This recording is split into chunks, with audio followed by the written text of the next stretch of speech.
নির্বাচন সামনে রেখে আসন ভিত্তিক প্রার্থী ঘোষণার অপেক্ষায় জাতীয় নাগরিক পার্টি এনসিপি। চলছে অঞ্চলভেদে সমন্বয় সভা ও প্রার্থিতা যাচাই বাছাই। প্রশ্ন উঠেছে, নতুন এই রাজনৈতিক দলটির সমর্থক সংখ্যা কি রকম এবং কত আসনে প্রার্থী দেবে দলটি? আদৌ ৩০০ আসনে নির্বাচনী লড়াইয়ে নামার জন্য কতটা প্রস্তুত?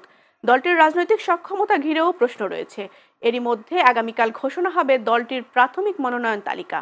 কারা থাকতে পারেন এই প্রার্থী তালিকায়, এমন প্রশ্নে এনসিপির সদস্য সচিব আক্তার হোসেন জানান, তরুণের সমাহার ও দেশ বদলে দিতে পারে এমন প্রতিশ্রুতিবদ্ধরাই অন্তর্ভুক্ত হচ্ছেন মনোনয়ন তালিকায়। অন্য দল থেকে মনোনয়ন বঞ্চিতদের আশ্রয়স্থল হয়ে উঠছে কি জাতীয় নাগরিক পার্টি?